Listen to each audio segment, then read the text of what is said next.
Hello everybody, welcome to part 4 of this number system tutorial. Like I promised, we're going to talk about multiplication and addition. Sorry, multiplication and division. What is the first we'll start with multiplication. Now, basically you know that everything multiplied by 0 gives you 0 and everything multiplied by 1 is the same thing. And as we studied, this method of multiplication we're going to use here is practically the same method you know in primary school. The only difference is that one working base 10, working with base 2, zeros and ones. So the blocks are on the board. 0 times 0 gives you 0, 0 times 1 is 0, 1 times 0 is 0.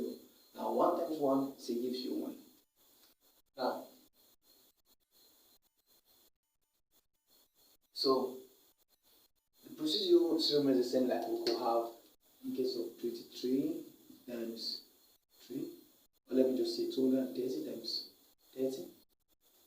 The procedure still remains the same. We're going to have 0, 0, 0, and then we'll have a dot here, and we shift to the left. We take next, we're going to have 0 here, 9, and 6. And then everything will have 0, 0, 9, 6. So the procedure still remains the same for base 2. Now, we're not yet solve on base 10, so let's take our example of base 2. I'll begin with the first example. First example 1, 0, 1, 0, 0, 1, and 1, 1, 0. And base, always know this. You need to always put this and this to simplify everything for you. Even though everything will still be the same, but you need to be doing this to make things clear and simple for you. That's all. So, since this is 0, everything multiplied here will simply be 0, 0, 0, 0, 0, 0, 0. Now, go to 1. Everything multiplied by 1 is the same thing. So, we shift to the left. We have 1. This method is so-called left shifted addition. Now, when you go to college or university, you're going to be talking about also about the right shifted addition, which is somehow more complicated, but that is not the level I can teach you right now, except if you have a special recommendation for that, then they can make it easy for you. So 1 times 1, 1, 1 times 0, 0, 1 times 0, 0, 1 times 1, 1, 1 times 0, 0, 1 times 1, 1.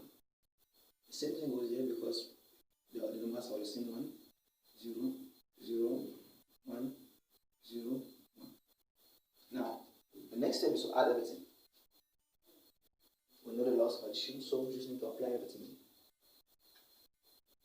0, 0 plus 1, 1, 0 plus 1, 1, 0 plus 0, 0, 0 plus 1, 1, 0 plus 1, 1, 1, 1. Oh, this one was very straightforward. So, this is the answer here. You can convert this to base 10 to check if your answer is correct. I will check only for the second example. You can check this and show me your answer in the comment down below. I will make sure I check it out if it is correct or not. So, we'll take the next example.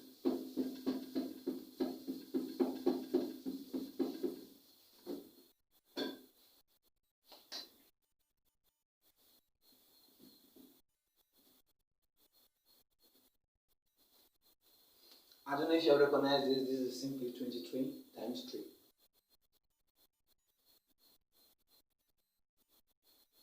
Let's check it out. 0, 1, 2, 3, 4, 16 plus 4. That is 20 plus 2, 22 plus 1, 23. Here 2 plus 1, 3. So go with the process. 1 times 1 is C. So since it's just 1, everything is just simple. 1 times any number, it remains a number. So we have 1, 1, 0, 1, 1, 1, 1, 0, 1. So we have 1. Now 1 plus 1, 0. That is remainder 1. I'll carry 1 to the next one. Here we're going to have a 3 because this one add up here. 3. 3 divided by 2, 1 remainder 1. 1 comes here. 2 divided by 2, 1 remainder 0. 1 comes here, 2 divided by 2, that's going to be 1 remainder 0, 1 comes here, and it's still going to be 2, so we have 0, 1 remainder 0. I'll carry the 1 here, since here is a 0, 0, simply have a 1. Now to check this is 69, we have to the power 0, 1, 2, 3, 4, 5, 6. 2 to the power 6 is 64, plus this is 4, and this is 1. That gives you 69. This just confirms our answer. So, next, we'll talk about division. Stay in the same video.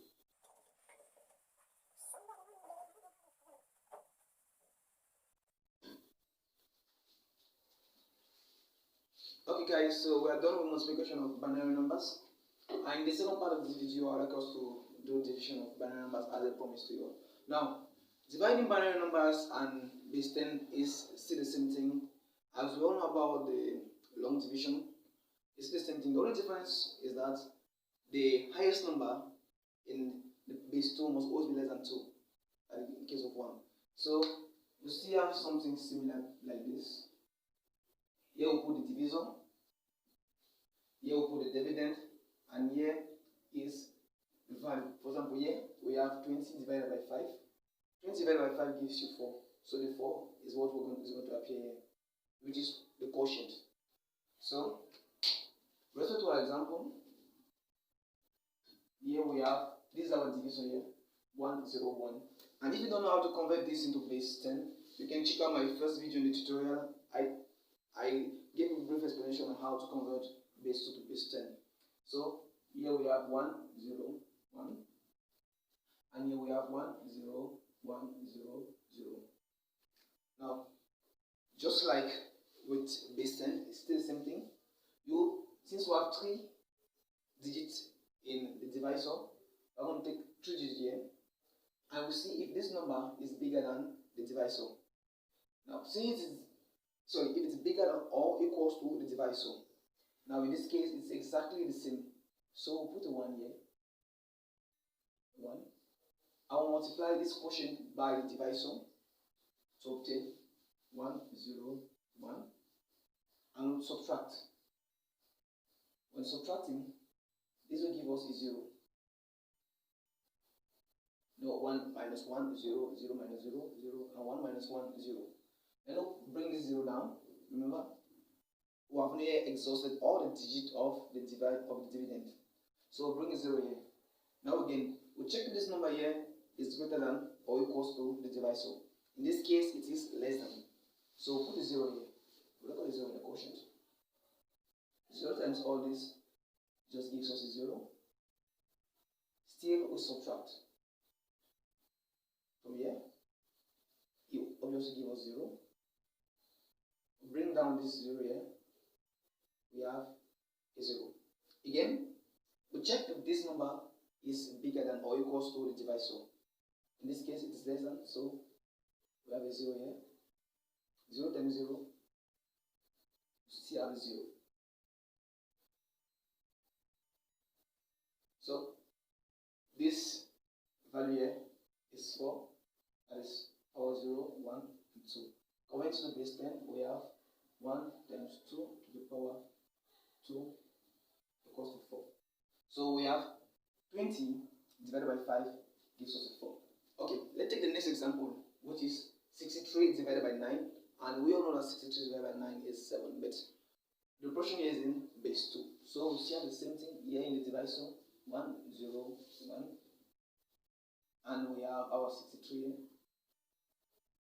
So, again, we count on the right 4 times since we have 4 digits in the divisor. We are going to end here. So, we'll check if this number is bigger than or equals to the divisor. Since it is bigger than the divisor, we'll record a 1. If it was less than, we'll record a 0, like in this case here.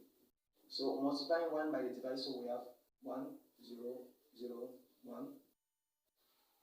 Minus 1 minus 1, we have a 0.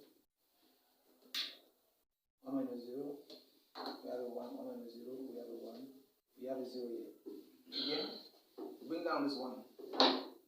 Now, again, we check if this is bigger than the divisor. Still is bigger than the divisor. 1, 1, 0, 0, 1, minus 0, 0, 1, 0. Again, you bring this number down. Now, this number is equals to the divisor. So record the 1 here. So the question says if it is greater than or equals to. So multiplying 1 by this divisor, we have 1, 0, 0, 1, minus 0, 0, 0, 0. So this quotient here is the result of the operation. And when you convert this to base 10, it gives you 7. And you can clearly see that 62 divided by 9 gives 7 without a remainder. Now, what if you have some values here in your remainder? Let's say you add 1 and 1. In that case, you will have a remainder of 3. Let's just take an example of 66 divided by 9. It will give us 7 with a remainder of 3. But the talking about remainder is beyond the scope of this tutorial. So, see you in the next video where we'll be talking about conversion from base 10 to base 2. If you're new to this channel, please consider subscribing and give me a thumbs up for the YouTube algorithm for this video to reach many other people like you who are willing to learn. Okay guys, until next time. How many minutes?